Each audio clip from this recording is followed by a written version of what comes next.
Arão Josino nos estúdios da Rádio Cultura de Timbó. Quando ele chegou aí, eu pensei, ué, quem é? Quem é esse?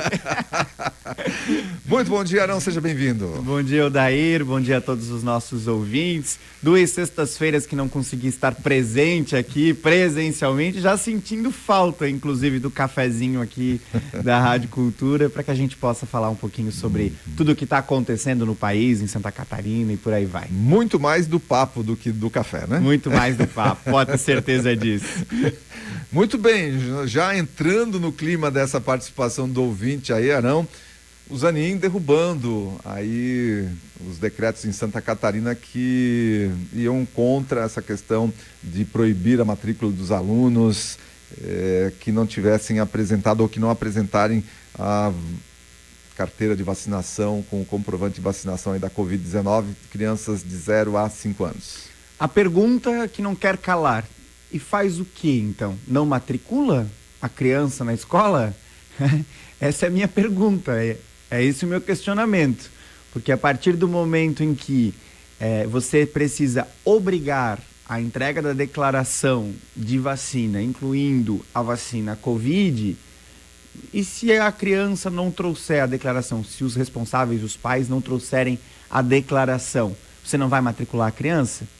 Mas não é prioridade hoje no Brasil a matrículas de crianças e adolescentes na escola? Não é obrigatório a criança estar na escola? Aí não vai responder também por crime de responsabilidade por não matricular? Exatamente. Então, assim, perceba que a gente está numa discussão, faz o quê numa situação como essa? Você falou anteriormente, a questão da liberdade, acho que a gente precisa, enquanto país, trabalhar com a questão da consciência, né? Cada um tem a sua consciência. Cabe ao poder público informar e trazer aquilo que é necessário para que a pessoa tome uma decisão. Eu, por exemplo, Arão, particularmente, eu tomo a vacina Covid. É uma decisão minha. Agora, não é porque eu tomo, porque eu tenho essa consciência, que eu vou obrigar as outras pessoas a fazerem o mesmo. Cada um tem a sua liberdade. Agora, como que você vai obrigar a declaração da vacina Covid para fazer a matrícula na escola? Perceba, é matrícula na escola. Não há nada mais importante para uma criança do que estar numa escola. Essa é a nossa prioridade, né? Olha quanto tempo que levou para o Brasil conseguir reduzir consideravelmente a não presença da criança dentro de uma unidade escolar. Quanto tempo nós levamos para isso? Quanto tempo que a gente levou para reduzir, por exemplo, a evasão escolar? E a partir do momento em que eu vou exigir uma declaração de vacina para matricular essa criança, será que eu não estou indo contra uma política pública de educação, que tem que ser a nossa prioridade hoje no país? Então essa discussão ela é muito maior do que só o oba-oba, né? Só as narrativas que foram surgindo. Ela é política, ela extremamente política. Foi politizada, até porque, Arão, vamos lá, vamos avaliar a questão tecnicamente falando. A gente não é médico, né? Mas vamos pegar dados só. Quantas crianças... primeiro, Covid hoje, o que é a situação do Covid? O que é o Covid hoje, né? O que é o Covid hoje? Quantas crianças, mesmo na época, né, mais forte do Covid, quantas crianças nessa faixa etária tiveram problemas sérios com o Covid? Sim. E hoje estão tendo problema com o Covid? Então, será que é uma prioridade tamanha a ponto de impedir a matrícula na escola? Na escola? É isso aí. De ameaçar, prender pais. Eu já comentava por aqui, comentei contigo agora em off aqui, uma situação que eu não posso abrir os nomes aqui, mas uma situação aqui de Timbó, que não tem a ver com vacinação da Covid, mas uma outra vacina que é de rotina, de uma criança de 1 ano e 3 meses, que por conta de uma alergia que a criança tem, e que ela teve nas vacinas anteriores que ela foi tomar, ela não pôde tomar. Houve uma denúncia do posto de saúde, ao Ministério Público, os órgãos competentes aí, pois o pai foi intimado, tem na intimação um mandado de busca coercitiva da criança pelo Conselho Tutelar para levar coercitivamente a criança a tomar a vacina. Nossa, perceba, né? Olha, gente, isso aí é que se nós não estamos numa ditadura nesse aspecto, o que nós estamos vivendo então, né? E o que os prefeitos fizeram em relação aos decretos que foram publicados foi justamente dizer o seguinte: olha, nós não vamos impedir de matricular uma criança na escola por falta da vacina Covid. Agora, se o Ministério da Saúde colocou no calendário, se existe uma obrigatoriedade, então que os órgãos competentes cobrem dos responsáveis, cobrem dos pais. Mas não impedindo a matrícula. Mas não impedindo a matrícula na escola. Não tem lógica nenhuma isso, né? Tanto que nós lá em Ascurra nós não fizemos decreto, mas lá em Ascurra nós determinamos de que a partir do momento em que fosse feita a matrícula, você teria que ter uma declaração. Se foi uma decisão tomada lá pela família, cabe então ao órgão responsável ir lá e cobrar. Agora, você não vai impedir uma criança de estar na escola por conta disso. É absurdo.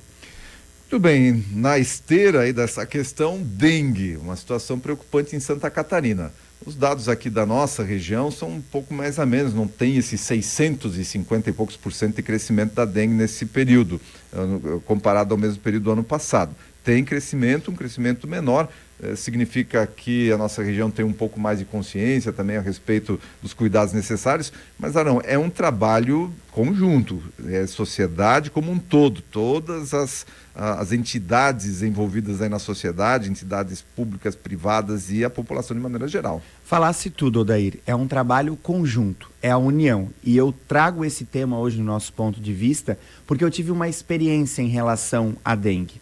Lá no início, quando eu assumi a prefeitura de Ascurra, nós tivemos um problema bastante grave em Ascurra, inclusive um óbito em decorrência da doença. E eu me recordo que a comunidade, ela compreendeu que nós estávamos passando por um problema sério, e nós tivemos uma união de esforços em comunidade, empresas, entidades sociais, prefeitura, todo mundo se juntou, principalmente nas escolas, para fazer a conscientização das crianças, e nós conseguimos vencer aquela etapa. Resultado, nós ainda estamos colhendo os frutos do trabalho que foi feito de união. Hoje a Ascurra está sob controle em relação à dengue. Então está mais do que comprovado, e se você pegar os dados, isso é muito claro, está mais do que comprovado de que quando existe união, quando a comunidade faz a sua parte, quando a prefeitura está organizada em relação ao acompanhamento com seus agentes de epidemiologia, quando todos estão em conjunto com o mesmo objetivo, você consegue superar a dengue. E será que um estado como o nosso, né, o estado de Santa Catarina, um estado tão bem informado, um estado culturalmente muito avançado, um estado onde nós temos escolas muito bem organizadas, estruturadas, será que a gente não consegue vencer um bichinho como esse, um mosquitinho como esse? Será que se nós não cumprirmos com o nosso papel, não fizermos a tarefa de casa, não dar uma olhada no quintal, né? Não cuidar daquele vaso que está lá com a água parada, será que cada um, se a gente não fizer uma boa de uma limpeza, porque a gente sabe que a dengue vem principalmente da sujeira, será que a gente não vai vencer um mosquitinho como esse? Então acho que está na hora de cada um fazer também o seu papel, mais responsabilidade social, e a gente está, isso está muito claro, assim, a sociedade, ela está cada vez mais terceirizando a responsabilidade. Está cada vez mais jogando a responsabilidade para o outro. Não, eu faço a minha parte. Isso aí está acontecendo por causa do fulano, do Beltrano, é o meu vizinho, é o poder público, né? Sempre é o outro. Será que eu estou fazendo a minha parte? Será que eu não posso, de repente, ali na casa do vizinho e conscientizar o meu vizinho? Oh, vem cá, vamos fazer uma limpeza juntos aqui, vamos fazer um trabalho conjunto. Então, a dengue está mais do que provada de que é possível vencer ela, desde que haja união e responsabilidade social. Então, está na hora de cada um fazer a sua parte e a gente parar de terceirizar a responsabilidade. Muito bem, Arão, vencida essa fase aqui de vacina, de dengue, vamos falar de política, apesar de que não deixamos de falar de política nesses dois temas aí também. Mas o PL em Santa Catarina tem mais um reforço aí, o Mário Hildebrandt, ontem foi filiado aí ao partido, lá em Florianópolis, presença do Jorginho Melo, e O PL, a princípio, que a gente percebe em Santa Catarina, não sofreu o baque dessa operação da Polícia Federal, que prendeu, inclusive, o líder nacional, Costa Neto, enfim. O PL continua aí com seus projetos para 2024. O PL em Santa Catarina tem uma grande vantagem, né, Odair? Bom, vamos lá. Primeiro que nós temos aí um cenário de que é favorável em Santa Catarina, porque Santa Catarina é um estado bolsonarista. Por ser um estado bolsonarista, há uma maior probabilidade de crescimento do partido no qual Jair Bolsonaro está filiado, que é o PL. Esse é um ponto.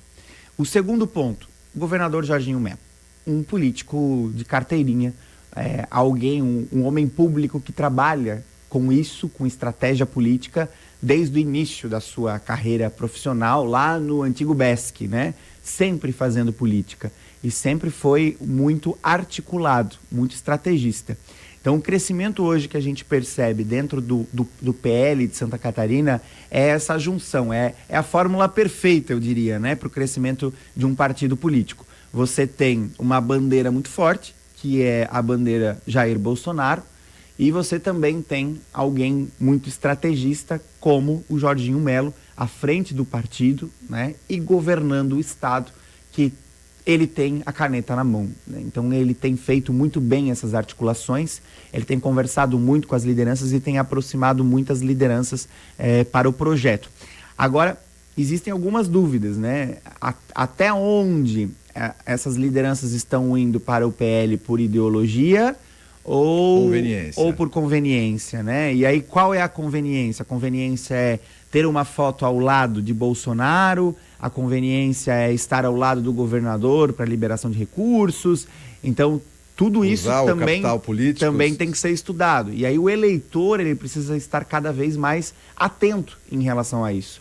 A entender se realmente a pessoa precisa estar no PL para defender as bandeiras da direita. Não necessariamente. Existem outros partidos políticos que defendem a direita, né? Então, vai ter muita gente tentando... Né? Os princípios da direita. E tem muito político também que hoje está afiliado ao PL que tem um histórico. Inclusive, hoje é muito fácil, né, Arão? Basta você... Político tem visibilidade, normalmente gosta de estar ali nas redes sociais falando a respeito dos seus atos, das suas ações. Então, hoje tem histórico, é só você pegar um histórico lá para trás para ver o que ele falava 2 anos atrás. É isso aí. E o que ele está falando hoje. Então, o eleitor vai ter que ter muito cuidado em relação a isso. Não necessariamente porque o político está afiliado ao PL, é porque ele pensa ideologicamente igual ao Bolsonaro ou igual às políticas de direita, né? E existem outros partidos também de direita, existem outros políticos de direita, em vários partidos políticos, inclusive, né? Então, o cenário do PL hoje é essa fórmula de sucesso, juntando Jair Bolsonaro com Jorginho Melo. Agora, eu brinquei com o governador, eu estive com ele na semana passada, conversamos por mais de 1 hora, lá em Florianópolis, e eu brinquei com ele, eu disse, governador, só que tem um porém, né, o PL já está superlotado, né, já tem muita liderança no PL, né, então assim, não tem muito espaço para crescer. Então também é uma curiosidade, né, como que o Mário Hildebrand, por exemplo, prefeito de uma grande cidade como Blumenau, irá se comportar dentro de um partido que já está superlotado. Porque eu conheço o Mário, lido com o Mário, colega prefeito, foi presidente da Associação de Municípios também, assim como eu, e o Mário tem perfil de majoritária, o Mário tem potencial para ser um governador, um vice-governador, um senador da República, um deputado federal, um deputado estadual, ele tem potencial para isso. Mas será que vai ter espaço no PL para ele brigar futuramente por uma vaga na majoritária, né? Ou mesmo para deputado federal? A gente já tem hoje uma bancada na Câmara dos Deputados do PL que está super lotada, né? Então, é curioso, vamos ver como que tudo isso vai se comportar aí nas próximas eleições e passando pela eleição municipal, é evidente. Canibalismo, né? O mais forte vai comer o mais fraco aí dentro. Mais ou menos é isso que vai acontecer, eu acho. Muito bem, Arão, não dá pra gente finalizar nosso papo aqui sem falar de 470, especialmente no trecho aí de Ascurra, que chegou a ameaçar de ficar interditado aí nessa semana. E é isso aí, Odair, mas eu quero Eu trouxe o tema da BR-470 hoje no nosso ponto de vista, porque a gente faz críticas duras, né? Aqui a gente faz críticas duras a vários pontos que a gente acha importante trazer o debate, trazer a discussão, mas a gente também tem que elogiar, a gente também tem que colocar os pontos positivos. E eu tenho percebido que depois que o engenheiro Alisson assumiu a superintendência estadual do DENIT, ele já assumiu há algum tempo, inclusive, a gente tem tido uma relação muito mais saudável com o DENIT.